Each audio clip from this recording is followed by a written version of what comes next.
Uma boa noite a todos, sejam todos muito bem-vindos. Estamos aqui para mais uma explanação do Evangelho segundo o Espiritismo. Me chamo Bruno Natânia Rodrigues, sou mais uma trabalhadora aqui da Fraternidade Espírita Candeia de Maria. E hoje eu trouxe um tema, para abordar com vocês: observai os pássaros do céu, para nós refletirmos juntos. Então vamos lá. Não ajunteis tesouros na terra, onde a ferrugem e os vermes os devoram, onde os ladrões os desenterram e roubam. Mas formais tesouros no céu, onde nem a ferrugem, nem os vermes os devoram. Porque onde está o vosso tesouro, aí também está o vosso coração. Por isso eu vos digo: não vos inquieteis de onde achareis o que comer para o sustento da vossa vida, nem de onde tirareis roupa para cobrir o vosso corpo. A vida não é mais do que o alimento, e o corpo mais do que a roupa? Observai os pássaros do céu. Eles não semeiam, não colhem e não amontoam nada, nem nos celeiros, mas vosso Pai Celestial os alimenta. Não sois muito mais do que eles? E quem é dentre vós aquele que pode, com todos os seus cuidados, aumentar a sua estatura à altura de um côvado? Porque também vos inquieteis pela roupa? Observai como crescem os lírios dos campos. Eles não trabalham e não fiam. E, entretanto, eu vos declaro que mesmo Salomão, em toda a sua glória, jamais se vestiu como um deles. Se, pois, Deus tem o cuidado de vestir dessa maneira a erva dos campos, que hoje existe e que amanhã será lançado no fogo, quanto mais cuidado terá em vos vestir, ó homens de pouca fé. Não vos inquieteis, pois, dizendo: que comeremos, ou que beberemos, ou de que nos vestiremos? Como fazem os pagãos, que procuram todas essas coisas, porque vosso Pai sabe que delas tendes necessidade. Procurai, pois, primeiramente o reino de Deus, e a sua justiça, a todas essas coisas vos serão dadas por acréscimo. Por isso, não estejais inquietos pelo dia de amanhã, porque o dia de amanhã cuidará de si mesmo. A cada dia basta o seu mal. Então, observar os pássaros do céu, Aqui está falando que é para a gente não se aquietar, não ficar sentadinho numa cadeira bem confortável, esperando que as coisas caem do céu, Porque a gente precisa e necessita muito para nossa evolução espiritual trabalhar. Até porque senão estaria sendo meio contraditório tudo que Jesus veio, nos exemplificar e nos ensinar. É a lei divina, que é a lei do trabalho. Um exemplo que eu tenho, que eu trouxe aqui pra gente refletir juntos, é a Covid-19, que veio agora recentemente, não faz tanto tempo assim, que a gente passou por essa pandemia. E o que aconteceu? As pessoas estavam muito na zona de conforto, Tava tudo fluindo muito bem, com seus altos e baixos normal. Mas a pandemia veio para realmente fazer para desestruturar tudo o que a gente acreditava, tudo que a gente pensava, e também para nós nos reinventarmos, Então, muitos de nós tivemos que fechar os estabelecimentos e ficar por um bom tempo, preocupados, porque as contas vão chegando. E aí, como que eu vou fazer? Foi onde as pessoas procuraram se reinventar. E aí que a gente colocou também a nossa fé em questão, em prova, e exercitar a nossa fé E a providência divina é justamente isso. O que seria, né, a providência divina? Nada mais é do que a crença em Deus, que Deus guia, que Deus cuida. Vamos imaginar que a providência divina seria como um tufão de vento. O vento, é uma energia, né? Só que é uma energia diferente. O vento a gente sente, mas não vê. E a providência divina é algo mais sutil ainda, que nós não podemos nem ver e muitas vezes nem sentir. Mas ela segue um fluxo. Vamos imaginar esse fluxo dando voltas, né? E a partir do momento que alguém sai desse fluxo, parece que a pessoa está nadando contra a maré. Imaginemos, se até os pássaros não plantam, não colhem e muito menos armazenam, por que nós muitas vezes, né, conseguimos... muitas vezes nós nos questionamos sobre a existência de Deus, sobre a existência dessa providência divina. Estas palavras, tomadas ao pé da letra, seriam uma negação de toda a providência, de todo o trabalho e, por conseguinte, de todo o progresso. Com um tal princípio, o homem se reduziria passividade expectante. Suas forças físicas e intelectuais estariam inativas, se tal tivesse sido a sua condição normal sobre a Terra. Não teria jamais saído do estado primitivo, e se dela fizesse a sua lei atual, não teria mais do que viver sem nada fazer. Tal não possa ter sido o pensamento de Jesus, porque estaria em contradição com o que disse em outro lugar, e mesmo com as leis da natureza. Deus criou o homem sem roupa e sem abrigo, mas deu-lhe a inteligência para os fabricar. Aqui fala, né? Se a gente não estivesse dentro dessa providência divina, submetidos à lei, né, às leis divinas, às leis de Deus, do nosso Criador, nós não estaríamos evoluindo e ainda estaríamos no estado, né, primitivo. Nós não tivéssemos a oportunidade de estar aqui, né, desenvolvendo as nossas aptidões, as nossas habilidades. A gente ainda estaria lá no mundo primitivo. Não se deve, pois, ver nessas palavras senão uma poética alegórica da providência, que não abandona jamais aqueles que colocam nela sua confiança, mas quer que trabalhem do seu lado. Se ela não vem sempre em sua ajuda por um socorro material, inspira as ideias com as quais se acham os meios de se livrar por si mesmo da dificuldade. Deus conhece as nossas necessidades e as provê segundo o necessário, mas o homem, insaciável em seus desejos, não sabe sempre se contentar com o que tem. O necessário não lhe basta, lhe é preciso o supérfluo. É então que a providência deixa entregue a si mesmo.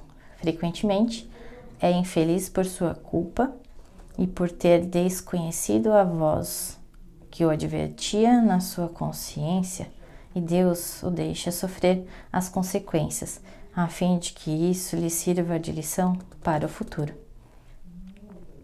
Aqui está falando, né, que Deus, ele tem a providência, nós temos, né, a providência divina, que a gente poderia necessariamente viver do necessário, que aqui também tem uma contradição para muitos, porque às vezes o que é necessário para mim é supérfluo para outra pessoa e assim por diante. Às vezes o que é necessário para outra pessoa é supérfluo para mim. Então, cabe a cada um de nós refletirmos e cuidarmos com os exageros. Nós vivemos, né, numa sociedade que vive muito a compulsão por comprar coisas. Esses tempos atrás eu recebi uma tira no Instagram do meu marido falando, né, que todos nós temos uma compulsão por algo. Aí a gente sentou para conversar sobre isso. Eu ainda brinquei com ele e falei assim: você tem uma compulsão? Aí a gente comentou e ele olhou para mim assim: qual que é a tua compulsão? Eu falei: eu acho que eu não tenho. Ainda bem. Mas assim, muitas pessoas estão romantizando isso, né? Passei por experiências bem constrangedoras também, de ver na época ali mesmo, né, da pandemia, pessoas abarrotando os carrinhos, né, de comida no supermercado, parecendo assim que seria o fim dos tempos, num desespero, num pânico total, e não pensando talvez no próximo, né? Não pensando aquele exagero que estava levando poderia talvez faltar para outras famílias, para as outras pessoas. Então é muito eu por mim mesmo, né? A preocupação, e a gente acaba esquecendo de se preocupar um pouquinho, né, com as outras pessoas também, cuidar, né, nessa questão do exagero, né, no exagero, na compulsão de olhar para o próximo e pensar com empatia o que eu posso ajudar dentro do que está nos meus limites, no meu alcance. E fugindo, né, que comenta, né, que ele foge por causa dessa insaciável busca pelos seus desejos, a pessoa foge dessa providência divina. Então Deus deixa, ele entrega a si mesmo, mas lembrando que nós estamos submetidos às leis divinas de ação e reação, né? Tudo que nós fizemos tem uma consequência. Então, o que a gente vai plantar, a gente vai colher, seja, né, de coisas boas e seja de coisas ruins. E para nós termos talvez não uma vida equilibrada, nós precisamos nos atentar nos 5 pilares, né, da vida equilibrada, que seria a família. Primeiro, né, em primeiro lugar, a família. Depois, em segundo lugar, o trabalho, porque o trabalho também é necessário para nós colocarmos o nosso pão na mesa. O lazer, o descanso, a amizade e a saúde mental, que muitas vezes nós negligenciamos muito alguns e colocamos impulsão demais em outros. Deveríamos ter um equilíbrio, mas nem sempre conseguimos. Mas é justamente por isso que nós estamos aqui em constante evolução, né? Em busca de melhorarmos aquilo que a gente ainda precisa ser melhorado, em busca desse equilíbrio.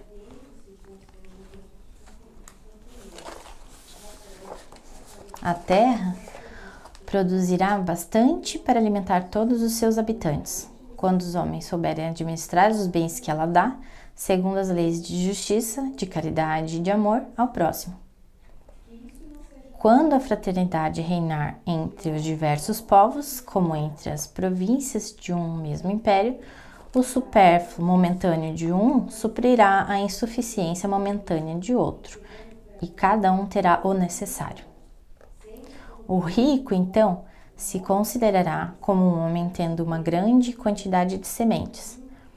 Se as espalha, elas produzirão ao centro para que ele e para os outros, mas se ela come essas sementes sozinho, e as esbanja e deixa perder-se o excesso daquilo que comer, não produzirão nada, e delas não haverá para todo o mundo. Se as guarda em seu celeiro, os vermes as comerão. Por isso Jesus disse: não ajunteis tesouros na terra, que são perecíveis, mas formais tesouros no céu, porque são eternos. Entre outros termos, não ligueis aos bens materiais mais importância do que os bens espirituais, e sabeis sacrificar os primeiros em proveito dos segundos. Não é com as leis que se decreta a caridade e a fraternidade. Se elas não estão no coração, o egoísmo as sufocará sempre. Fazê-las nele penetrar é a tarefa do espiritismo. Então aqui, quanto mais as pessoas, né, tiverem dentro